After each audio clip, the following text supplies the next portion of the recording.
Welcome to an extra special wrap-up edition of Barrelman TV, the 2022 Barrelman, and its return to Southern Ontario. The Southern Ontario Triathlon circuit was a huge success. Nearly 1,000 athletes towed the starting line in Welland on what was a picture-perfect day back in September. The swim start at the Welland International Flatwater Centre was where the start of the race was. The athletes journeyed from there to beautiful Kingsbridge Park in Niagara Falls for the finish. My name is Steve Fleck, and I'm very pleased to be joined once again by the founder of MultiSport Canada and the Barrelman Triathlon, John Salt. Great to see you once again. Good to see you again, Steve. It was especially good to see you in your announcing position at Kingsbridge Park. That was great. I absolutely loved being back at the Barrelman. The significance of that race, and indeed any of these endurance sports races, but particularly the big sort of standalone ones like the Barrelman, John. The thing that I took away, from that, I don't want to steal any of your thunder for comments later on, but the passion and the joy, from athletes, was palpable. You could see that, at the start, at the finish and throughout the course of the race. People just loved being back in action and on a start line and at a finish line. Yeah, that's one of the things that I enjoy about that race too. I mean, it's palpable, right? I mean, the feelings of the athletes. So yeah. John, it's been about 30 days since the Barrelman. Time flies. We're getting deep into the fall. The leaves on the trees are turning and coloring. I hope you and the MultiSport Canada team have had a time to reflect and recover on the race. How did you feel back in the late winter when you first started to plan things, and what particular things sort of hit you as being impactful and important about this return of the Barrelman to the triathlon circuit in Southern Ontario? Well, the first and the biggest thing was COVID truly over? Were we going to be in a situation where, well, hang on, we're changing the rules again, and mass gatherings are not going to be allowed? So watching that closely, I mean, we were very confident that we would get to the start line and everything would be fine in that regard, but of course you didn't know. So that was certainly troubling at times, but you had to deal with it. The other thing is that, that race is a very complex race because of it's point to point. And, Jason and the team had been producing all of the triathlon series races throughout the summer. And I do think we've got one of the best teams in the sport. But there was some trepidation around, are we going to have to scrape some rust off when it comes to Barrelman? Because again, the complexity. And that was impacted largely by getting word from the Niagara Parks Commission that we had to change the run course because of upcoming construction. So that was one thing, because the run course to me was special. It took us 3 years to get our permissions to run by the course and all that, or the falls and all that.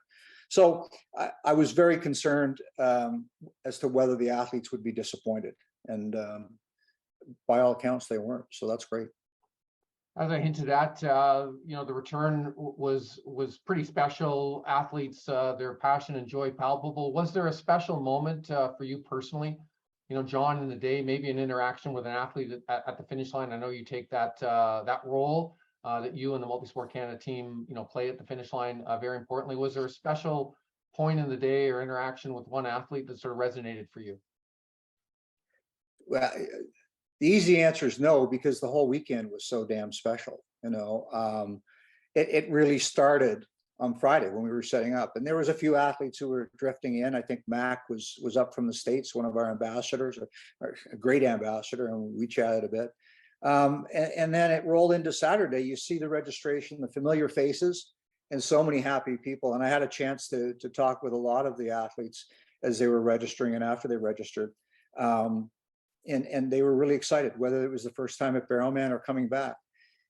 Then, the national anthems, the fact that we play those before the start, and to be able to be up on the platform with you, and you look out over the waterway, and then you look down in the grandstand and you see the spectators, and you see the athletes themselves, and everybody's looking around, and they just, you can see that they're happy, and then from there, I always go down to the docks and hang out with the athletes before they start the swim start, and that's where it's interesting, because you really get the up close, nervous but happy faces, and it makes you realize, hey, we're back. This is going to happen.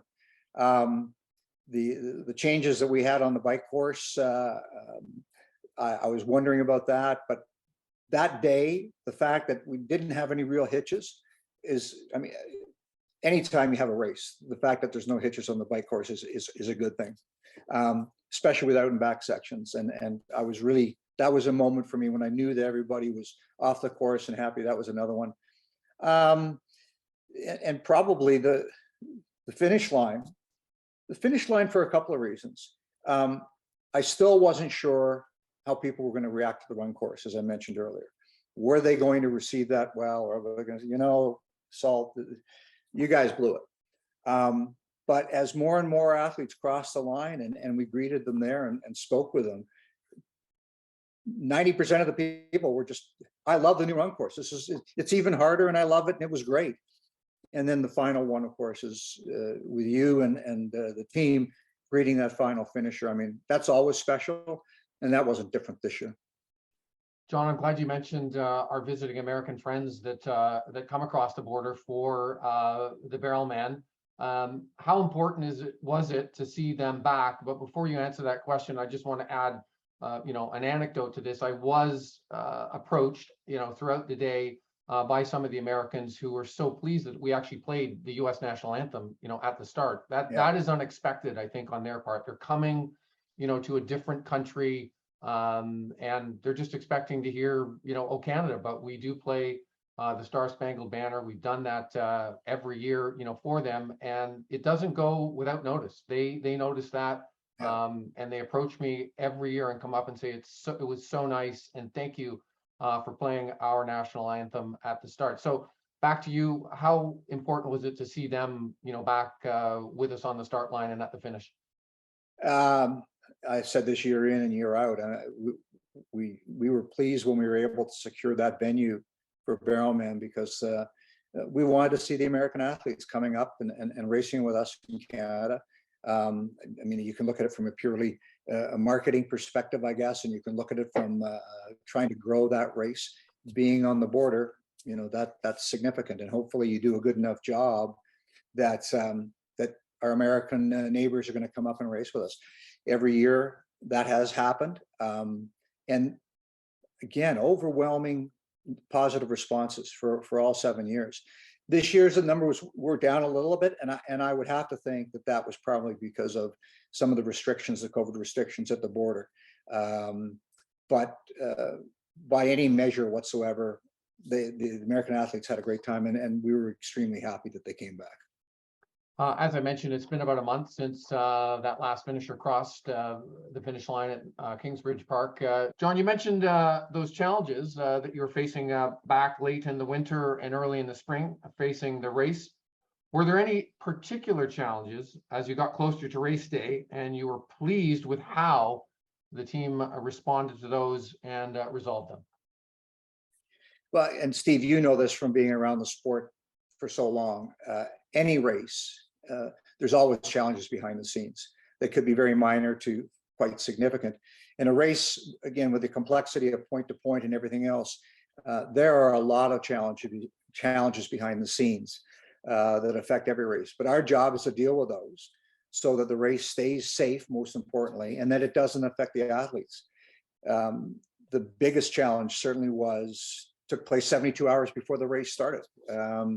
We were advised that we would not be able to get all the paid duty officers that we were required on the bike course, which of course necessitated changing the bike course 72 hours before the race. And thank goodness, I mean, Jason Verma and I have been business partners for 20 years. I think he's probably one of the best logistical minds in the sport for sure. But he was able to rejig that bike course and keep it safe. And again, on top of it, as I mentioned earlier about the finish line, a lot of athletes said, "Oh, well, hey, I like that bike course. That was better." So that was significant for sure. And then the one thing that, and I've mentioned it on Facebook a little bit, but the morning of the race, while the swim was going on in Welland, the crew is setting out the run course, which has already been measured, and they just have to go and, okay, we're putting our cones here. Well, something that was completely out of their control came up. Hang on, we've got to change the run course. So changing the course in the middle is challenging, because if you're taking a 400 or 500 meter section and getting rid of it, it's not, you can't just add it to the end. So they rejigged that, and unfortunately we didn't get quite to 21.1K.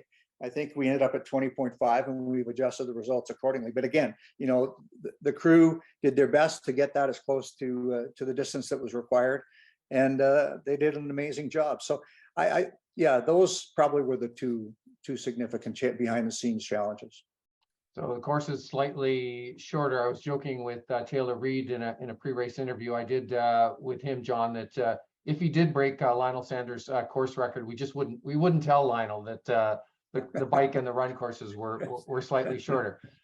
Just that was a little joke with Taylor, and people got a good laugh out of that. Yeah. So John, with this hugely successful return and, you know, record numbers that you had on the start line in Welland at the start, what have athletes been saying after the race, following up with you on Facebook and elsewhere? Yeah, well, I mean, certainly at the race itself, as I've mentioned a couple of times now, the feedback was positive on all the changes. I tend to be quite active on the Barrelman Facebook group page, because I think it's important that the athletes are hearing the answer to some questions directly from me. So it's not a question of speculation, but here are the facts behind those things. We also have our ambassadors who do a great job as well. But again, the biggest feedback that we've received has been the fact that they really love the new run. A lot of people are saying, don't change that run. We really like that. I can tell you that we are going to go back to the bike course that was planned for this year, barring I guess the only reason that might not happen is if we get into a police situation, but I don't foresee that happening in 2023. Right now, all I would say is that there's been a lot of very positive feedback. There's been some really good constructive suggestions and criticism on that Facebook group, and we've logged every one of them, and we're reviewing every single suggestion that has been made. Some we can rule out pretty quickly because perhaps logistically it won't work or whatever the case might be. But we are going to be making some changes. We already know some of those changes, and to that end, there's an email that will be going out when registration opens that will talk to those issues and announce some of the changes. And then the plan is to continue to communicate via both Facebook but email directly to the athletes, and here's the latest change, or here's what's staying the same, so that people understand that, you know, one, we listen to them, and two, we've tried to do our best to either use their suggestion or explain why we can't. You mentioned registration, John, and I know the question on many people's minds, and now that you brokered it, when is registration for 2023 going to open up for the Barrelman? So, well, race day is September the 17th, 2023, and registration is opening Monday, October the 18th. We will have an early bird fee that will last until October 31st. And you mentioned our US friends earlier on. Don't forget, if you live in the US with the exchange rate, you're basically getting a 30% discount on your race fee. So it would be great if our US athletes maybe talk to some of their friends and convince them to come up as well. And it just ends up being a bigger party. But yeah, so Monday, October 18th, registration opens. John, thank you so much again for your time. Thank you for being so candid and transparent as you always are. Thanks, Steve. Really appreciate it. Looking forward to being at the finish line with you next year. You've been watching an extra special wrap-up edition of Barrelman TV for 2022. My guest today has been the founder of MultiSport Canada and the Barrelman Triathlon, John Salt. My name is Steve Fleck. On behalf of the whole Barrelman team and the team at MultiSport Canada, thank you for watching. I look forward to seeing all of you and more back next year in 2023. Until then, goodbye for now.